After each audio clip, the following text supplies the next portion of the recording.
You're listening to the Journey to Launch podcast, a Q&A episode. I'm answering your questions about the best strategies to pay off debt, if turnkey real estate investing is a good idea, and how to stay motivated on your journey, plus lots more. T-minus 10 seconds. Welcome to the Journey to Launch podcast with your host, Jamila Souffrant. As a money expert who walks her talk, she helps brave journeyers like you get out of debt, save, invest, and build real wealth. Join her on the journey to launch to financial freedom in 5, 4, 3, 2, 1. Hey, journeyers. Welcome to the Journey to Launch podcast. This episode is going to be a question and answer episode. I'll be answering some of your questions. So before we get into that, real quick, if you are enjoying this podcast, if you are looking forward to it every week, every Wednesday it comes out with some bonus episodes here and there, make sure that you are subscribed wherever you listen to this podcast. It's free, right? So it's a free podcast. It's free information that you get. And once you subscribe, it just automatically downloads to wherever you listen to it. So like on your phone, it will download to your phone. Now, if you listen to this podcast in the Apple Podcast app, that's that purple app on your phone, please take a moment to rate, review, and subscribe to it there too. I read every single review. Sometimes I read it on the podcast. Maybe I'll read a review on the podcast at the end of someone who left a review. So thank you in advance for doing that. And of course, keep telling a friend to tell a friend and tell a friend about the podcast, about Journey to Launch, so they can join us on this journey to financial freedom. Now, follow me on social media too to keep up with things. I'm at Journey to Launch everywhere, basically on Instagram, Twitter, and Facebook. You know, I love when you guys share that you're listening to the episode. So screenshot it, leave any comments or things that stuck out, and tag me in your stories or on your feed so I can see it.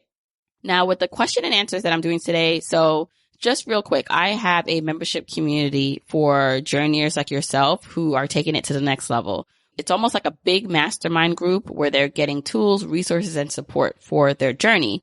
One of the things that we do every month is we have a group coaching call where members can come and get support and ask questions, and it's really amazing. So some of the questions I will be answering from the group coaching calls in the past.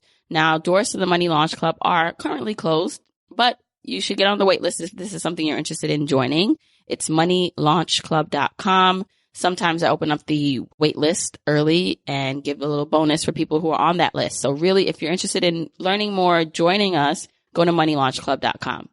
Now, let's get into some of the questions that I'll be answering. One of the questions that came up on a group coaching call was from a member who had about 6 figures of student loan debt, and they also have some equity in their home.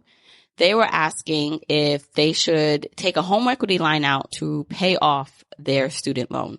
So, of course, I wanted to ask a bit more questions about this, and she also revealed that really the home equity line wouldn't pay off all her loan. So let's just say her debt was about $100,000. She said that the home equity line would only take care of about $30,000 or $40,000 of it, and that she also was looking to sell her home in a couple years. So just a couple of things around that, some thoughts, because I know this might be something that other people are wondering about. Like, you have some equity in your home and then you have all this other debt that may be higher interest rate than what your loan would be, or your home equity line loan would be. And so you're wondering if you should just pay off that debt with that. A couple of things to consider. Remember that usually, mostly your student loan debt and like credit card debts, they're unsecured debt, meaning you didn't have to put anything up to get that debt. If you default on that debt, they can come after you and put it in collections, but they can't come and take. So if you bought like a TV with your credit card and you don't pay your credit card off, they can't come and take the TV. With a home now, if you roll that debt into your home and for some reason you can't pay that debt, your home now is on the line. Like, they can come and foreclose on your loan. So moving one debt, an unsecured debt, to a secured line of debt is risky for the fact that if something happens and you can't pay that debt, now your home is on the line, right? So that's one. 2 is, remember that you're not really paying off debt in that way. Really, you're just moving debt around. You're shuffling it around. And so it's not that you're paying off your student loan debt. You're just moving it to another credit line. So that's important to note too. Now, I believe that for some people, this may work. For some people, if you do the numbers, and that's the biggest thing, like everyone's situation is different. So I'm talking about running the numbers to really see what this looks like for you, what this scenario looks like. How much do you pay on your current student loan every month with that balance and interest rate? If you open up a home equity line, what does that look like? And what are the costs for that, right? So if you are opening up a home equity line, then what are the costs for doing that? Typically, there are costs associated with it. And what is actually the difference in payment? Is it that big of a difference rolling in the cost of doing that home equity line? Also, when you are thinking about doing things like this, it's important to understand like the psychology behind it. So I understand it might feel really good to just like get rid of that student loan. But in this scenario, she's not even able to pay off the entire student loan balance. So it'd still be a balance on the student loan. And so I know for her and a lot of people with this problem, with this 6-figure student loan problem or a lot of debt, it just seems so overwhelming and it feels like you're never going to get out of it. And so you are looking for ways and almost like quick ways to put dents in it. And I'll say this, that however you got into that debt, so if even if it's a student loan, so if you think about it, if you went to school for 4 years and went to graduate school for another 2 years, that took about 6 years for you to accumulate that debt. So you won't be able to like pay off that debt in a couple months. It's going to take some time, especially depending on your income and your expenses. So you need to have some grace and patience with yourself on this journey. It's going to take a while, especially when you have a big balance debt. And it reminds me of a couple stories that I had on the podcast or people who came on and shared how they paid off huge amounts of debts. So I will say the episode number is here for you so you can go back and check it out. But what comes to mind is Nasima, who on episode 16, Nasima's from Financially Intentional. She talked about paying off a huge amount of debt. I think at the time it was like 300,000 when she came on my podcast. Now it's like close to $1 million of debt that she's paid off. And so go to journeytolaunch.com/episode 16. So write that down and then maybe listen to that episode after you listen to this. But she talks about paying off debt. But I also want you, when you listen to these stories, to think about the ways and the tools and the levers that these people pull to be able to do that. So for Nasima, she focused on utilizing her income. She's a nurse and was able to increase her income and really be more mindful of her expenses. And so she focused on earning more, and she was able to sell property to help reach that goal. So look at ways in which maybe you don't have the same situation as Nasima or the next person I'm about to mention, Takaya. So Takaya was on episode 69. She had 100,000 of debt, various debt, and she went to being able to pay that off and accumulate about $500,000 in savings. When I spoke to Takaya, her major drivers to being able to do that was she got really focused about her expenses. She sacrificed. She turned a lot of things down in terms of going out. She got bare bones with her budget, and that took a while. It wasn't something that happened overnight or in 1 year. It took a few years for her to be able to do that. And then what comes to mind too is Sylvia's story. So Sylvia was on episode 47. She paid off 6 figures of law school debt. And for her, her biggest thing was frugality. She's very frugal. So even though when she first started her journey, she wasn't earning a lot of money, what she did was she like cut things down to the bare bones, and she hustled. She side hustled. So Sylvia talked about delivering pizza. You know, after she went to work for the law firm she was working for at nights and on weekends, she delivered pizza. And sometimes she delivered pizza to her fellow lawyers that she worked with. And so for her and for many of the stories where you hear people paying off debt and doing things, like it takes some sacrifice. It takes doing things totally different. All that to say, if you have a large balance loan and you're considering creatively paying it off and you're like, oh, maybe I should use a home equity line, I want you to consider a few things. I want you to consider the cost for the closing costs for doing that with the home equity line. I want you to consider moving something from an unsecured line of debt to a secured line of debt, and remembering that you're just moving money around at that point. And then the other one I want you to consider, the main thing, is that there is no magic thing that's going to overnight get rid of your debt unless you win the lottery. And then if that's the case, can I have some of that? But in general, it's going to take some time. Every one of the stories that I mentioned took some time, and it took some sacrifice, whether that was earning more, focusing on earning more, sacrificing and cutting things out the budget and saying no for years to things that friends around them were doing, like going out and taking trips. And then being able to sell and, maybe sell something. So it might involve selling a home to pay off debt, right? Like it's going to be an individual journey. So I'm not saying that like someone couldn't use this method to pay off their student loans. I'm sure that there's someone listening right now that worked for. But in general, I want you to consider those and run the numbers. I always tell people this. If anything fails or you're curious about really how this plays out for you, run the numbers. How much money are you really saving if you do it that way? Is it worth the saving cost? And then in this person's case, she said she was selling the home anyway. So one of my last closing thoughts to her was if you take that equity line out, then when you do go to sell your home, hoping that it does sell for more than the mortgage, then that's going to be less money that you have in your pocket to then pay off or choose to pay off whatever debts you have. Consider the long term and really if this is a home that you're going to stay in versus sell shortly or quickly. Okay. Another question that we got in the Money Launch Club was, is it ever worth it to take money out of your retirement account to pay off debt? Now, this is an interesting one. And again, this all goes to, it's going to be different. So my blanket answer for the most part will be no, right? So I'll just say that I don't think you should reach into your retirement account to pay off debt.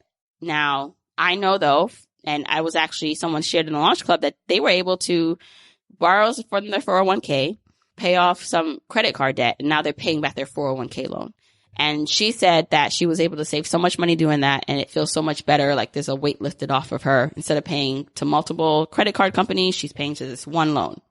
And so for her, it's working out. My blanket reason for telling most people no are a couple of reasons. One, your retirement money, your investment money is long-term money. And so if you take that money out, then it's not going to grow over time. The whole point of investing for the long term is the longer your money stays in, the more it compounds, the more interest it grows. And so taking it out basically just cuts into your returns. It cuts you off from that potential future growth. Two is whatever the reasons that got you into debt. So whether that is a spending issue, a income issue, an expense issue, or all the above, or psychology issue, right? Like spending to fill a gap that is not going to be filled by spending. If you don't fix those components, even if you pay off debt with a 401k loan, or if we go back to the first question, if you pay off debt with refinancing into a home equity line, you're still going to be in trouble because whatever situation, whatever habits, behaviors got you into the debt in the first place are just going to continue. Essentially, you're just delaying the problem or delaying the reckoning of having to pay. And then what's going to happen is now not only do you have 401k loan to pay off, but your debt keeps accumulating because you have not fixed the problem. You have not have created a budget and spending plan. You've not reeled in your expenses. You've not focused on earning more and disciplining yourself. And so therefore, the problem just keeps on exponentially compounding. So the same way that investments compound and make you money over time, debt compounds and cost you money over time. And your behavior and your patterns also do that if you don't fix it. So I'm not an advocate for taking money out your retirement account to pay off debt. It may work in certain situations, depending, but I would say for most people that you should focus on what you can do with your current cash flow in order to pay off that debt. And it might take a while. I think so many people are looking for the quick way out, and I get it. We are living in a moment of instant return, right? Amazon now, it's like you can get something in the same day delivered. Netflix, everything is on demand. Instagram, Twitter, Facebook, it's just instant gratification. So in order, when you make these plans of paying off debt and you realize like, wow, I have to stay committed and stay long term in this journey and it might take 5 years. It's not easy. It's not easy. So I get it. I get the reasoning and I get why it might work for some people, but I do think you got to focus on the foundation stuff first before you even think about that. And then, as I always say, run the numbers. The other thing about borrowing from your retirement account is when you do that. So if for whatever reason you sever ties with that company, whether you get fired or you choose to quit, you have to pay back that loan immediately, that 401k loan immediately. So that's also a risk that you're taking and might just end you right back to where you are. I also thought it was interesting because, again, psychology comes into play where if you are the kind of person who you just hate when you pay your credit card bill or your student loan debt, like you're like, oh, because I know I have some people that feel that way in the group and in real life, and they actually don't, like, they feel like the man is getting them when they do that. Like, oh, I have to pay the student loan debt. Like, I hate it. So it almost feels better that they're at least paying back themselves in a 401k loan. So that's another psychology that I see that people are kind of going after. Like, but I also want you to remember that you are the one that took out the student loan debt. You are the one that took out the credit cards. And yes, despite maybe not knowing better at some point, and especially with the student loans, how many of us just were not given the proper resources, tools, and support to make better decisions? But it's taking self-responsibility. And it's like, it's not necessarily, yes, it's not the fault of the creditors, now, especially with the way things are set up. Maybe you weren't given the right tools, but now it is your responsibility to pay it back. So essentially, you're not getting anyone back by not paying it or by, feeling mad that you have to pay it. But I totally get those feelings of resentment because I know so many of you guys feel it.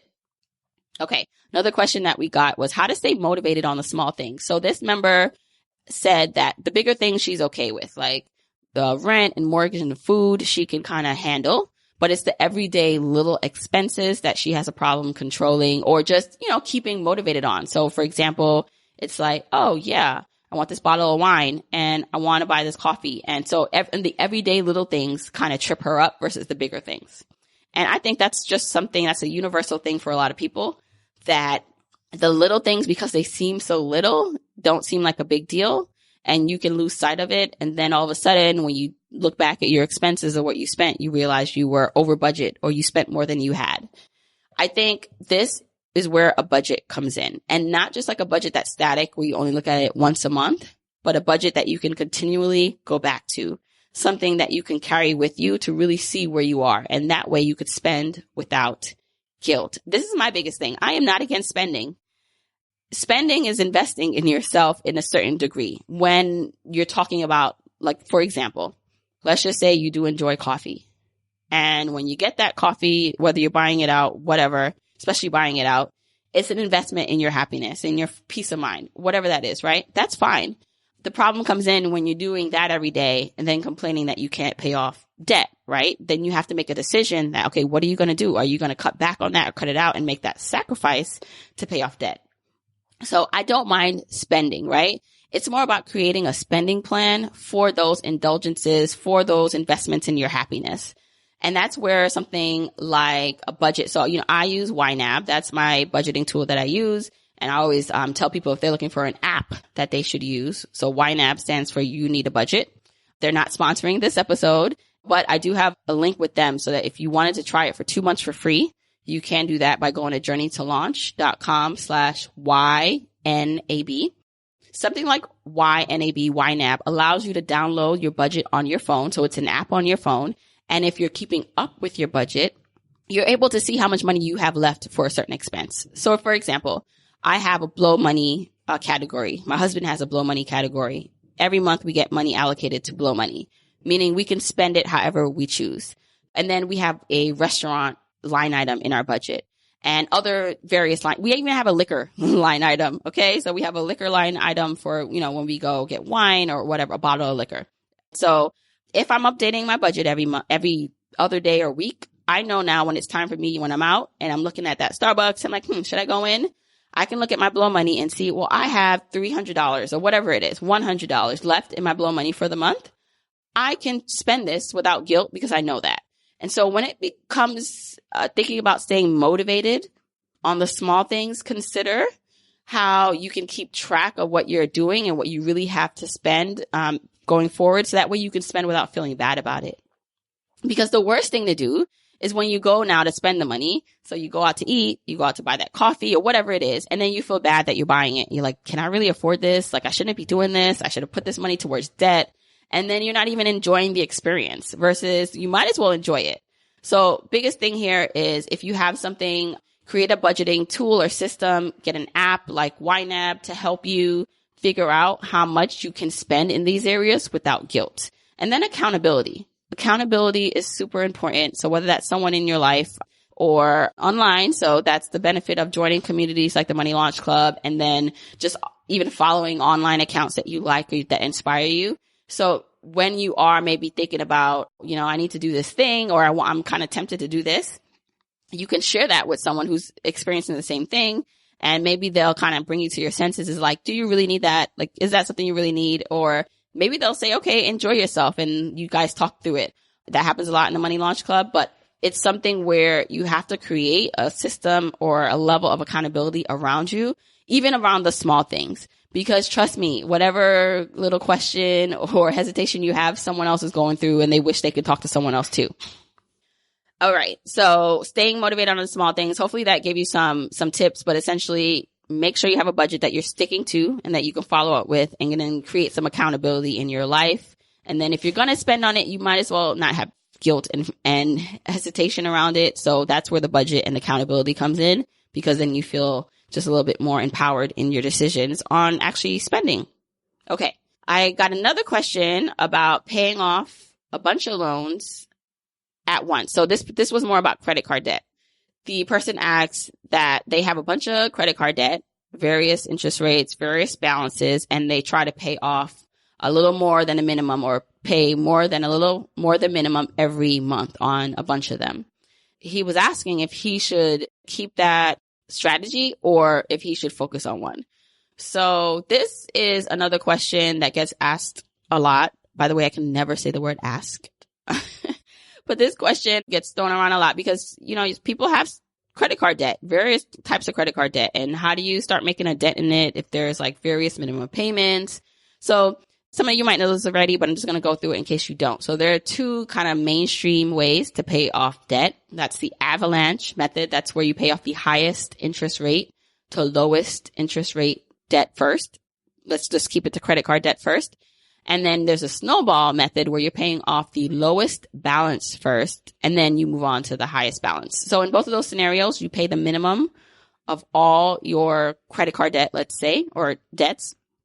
And then any extra money you would put towards that debt that you're focusing on. So in the avalanche method, if you had extra money after you paid off your minimum balances, you put the $200, let's say, to your highest interest rate. And you'd focus every extra money that you had, you focus it to your highest interest rate until it goes away. And then the snowball method, it'd be focusing all your extra efforts to the lowest balance until that goes away. Then once you have that money cleared up, so that minimum balance now has gone away because that credit card is paid off, you can take that whole minimum balance and the extra money that you had to put towards the next debt. So with this, you do need to understand all your debts. So credit card debt, you list that out and you list it off by interest rate and outstanding balance, and you could sort it by those two ways. Technically, so if you're a logical person, if you like numbers, the avalanche method where you're paying off the highest interest rate is going to save you more money over time because you're paying off the highest interest rate. But the snowball method I find works really well for motivation and psychology, because if you have a balance of a couple hundred or even 1,000 that you can pay off if you focus on it in a few months, versus if you're focusing on the highest interest rate and that highest interest rate happens to be also your highest balance, you might not feel like you're making a debt in that, right? Versus if you can focus really hard on paying off the lowest balance, you get rid of that debt and it's one less thing you have to worry about. It's like you could check it off. It goes away. And that might give you the psychology, the motivation of like, yes, I'm doing this. I'm making progress. So my advice to anyone who has this, and this is what I told him, was that you should focus on basically one at a time. Meaning after you pay your minimum, pick a method and stick with it. You could change it if you find it's not working for you. But in this case, I recommended paying off the lowest balance first to give you that momentum and motivation as you go. And the other thing is, the reason why it's good to not split the money and attention all over the place, it's the same thing as productivity. You know how now with productivity, if you're focusing on a million things, then you can't do anything correctly or right. Same thing kind of with your debt. Not that you can't get it right, but meaning you're so focused on everything that you're not seeing the progress made in one area. So it's like having 10 tasks to do. You spend 5 or 10 minutes on each task. And then at the end of the day, you're looking at yourself like, what did I do all day? Versus just like your debt, if you have like a couple $100 every month to put towards a debt, but then you're splitting it off as the above payment to various debts, it feels like you're not making a dent versus just putting that one lump additional payment to one debt. So I say pick a method, avalanche or snowball. Snowball is better for psychology where you're paying off the lowest balance, and focus on that. And then maybe try it for 6 months and see how that motivates you and what that feels like, and go from there. Okay, now we're going to take a voicemail question from Rashida.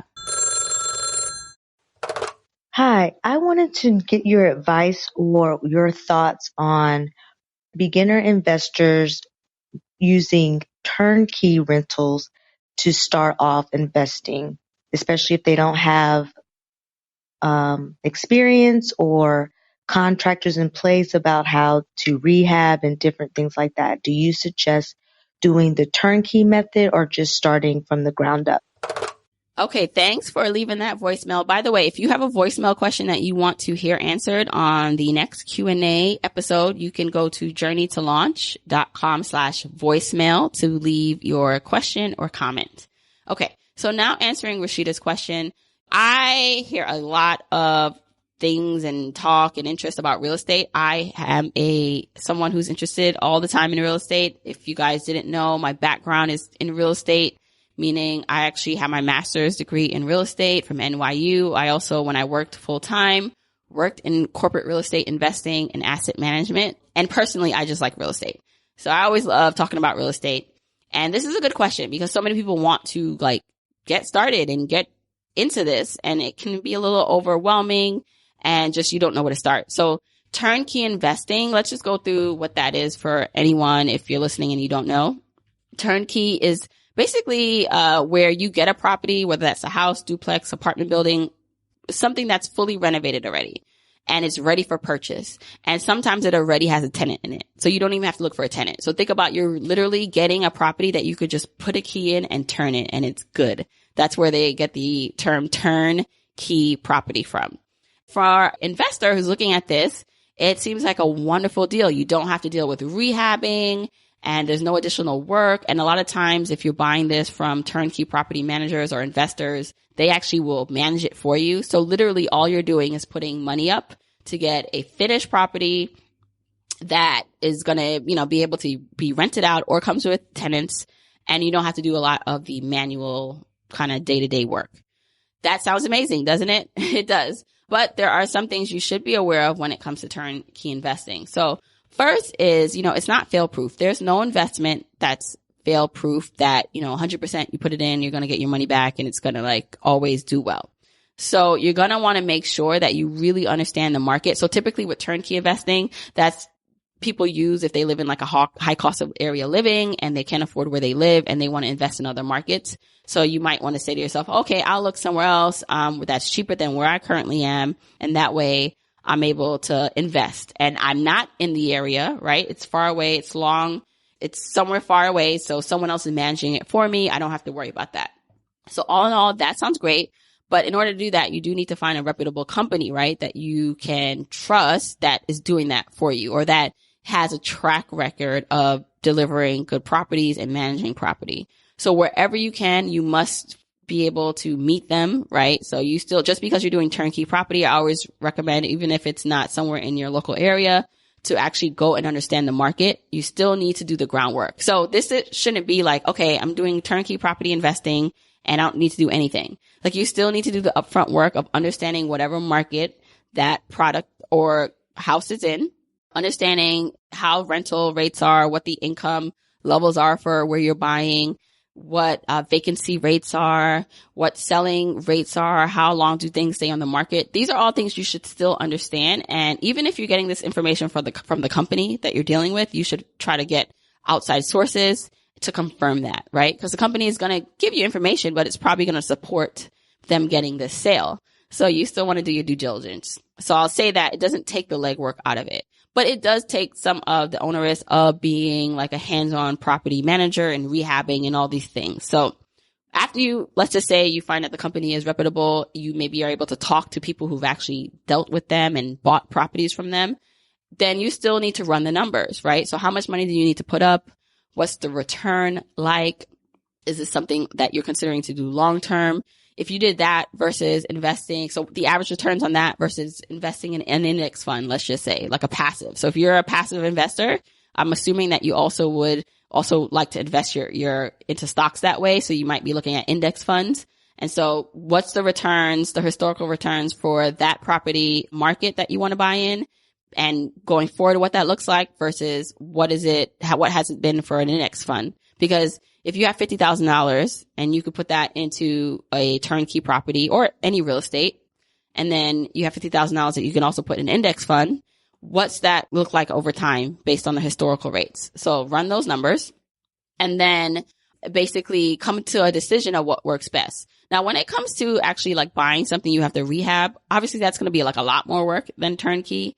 And so if you're like a busy professional, you don't have the time to do that, and you're partnering with a company that's doing all that for you, again, that sounds great.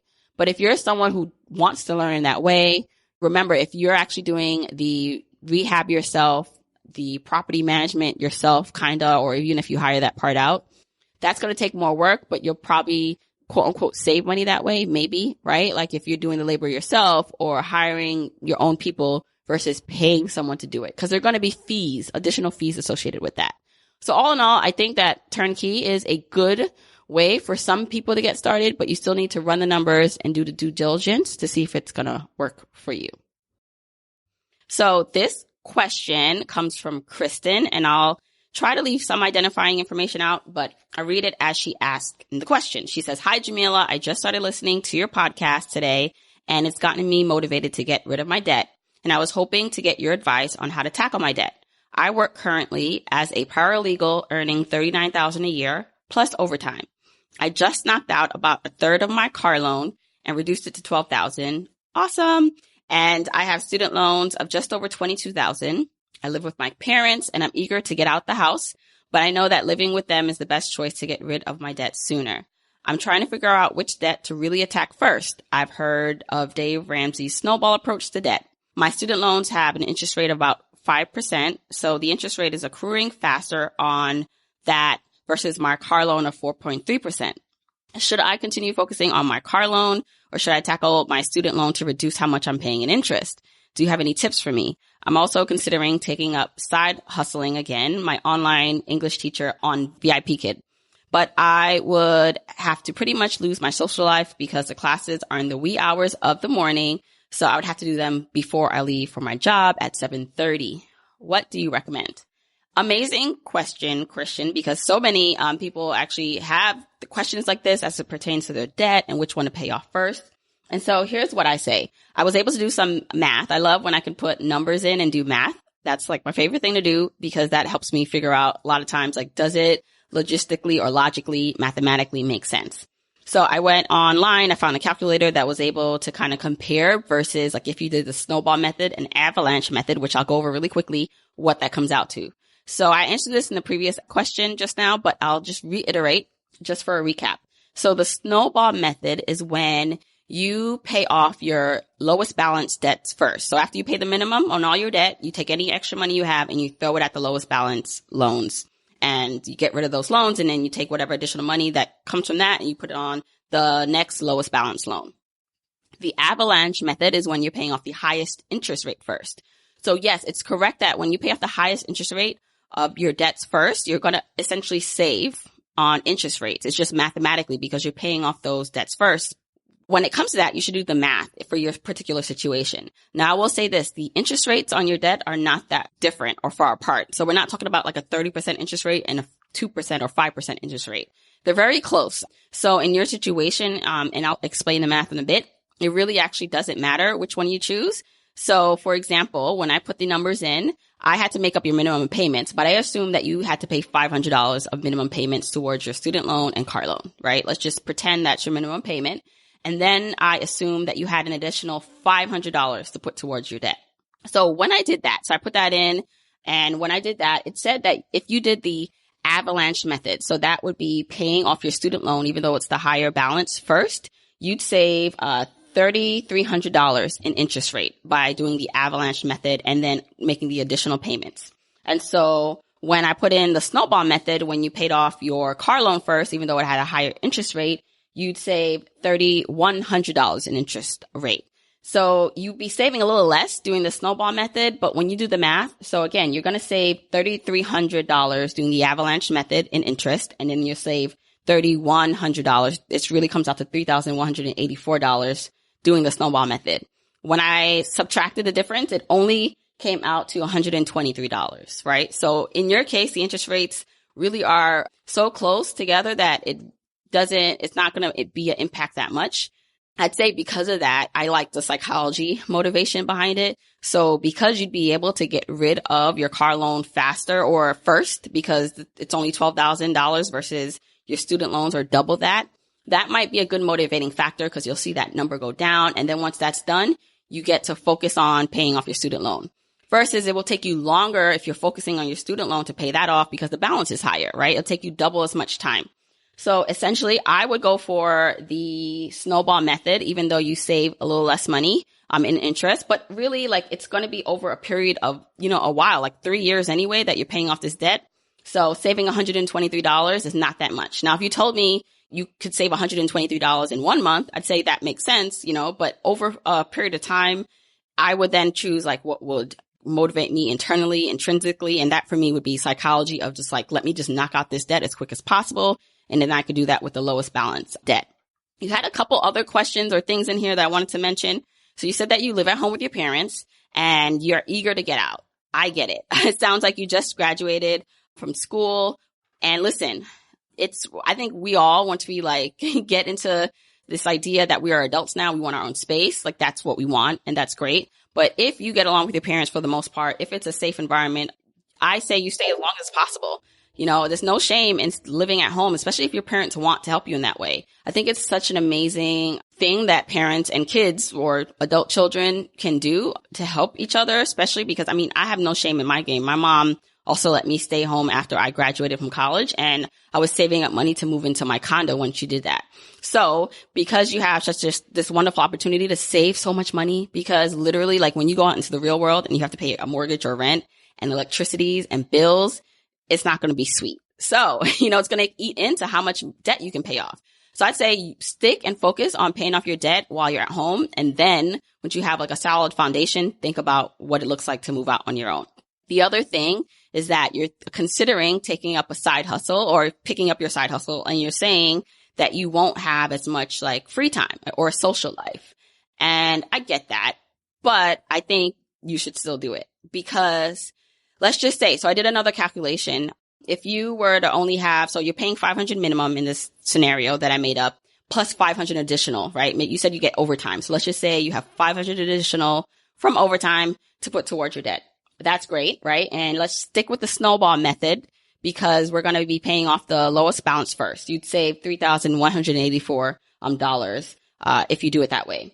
Let's just say because you're side hustling, you could bring in an extra $500. So now it's not just $500 additionally you have to pay off your debt. You have $1,000 extra a month on top of your minimum to pay off your debt. You could save $4,100 in interest and you'd be debt free. This says August 2021, right? So in about we are in 2019 now, it's about to end. In about like a year and a half, is that correct? The math? I'm not sure. You'd be debt free if you were able to have the extra additional money from a side hustle.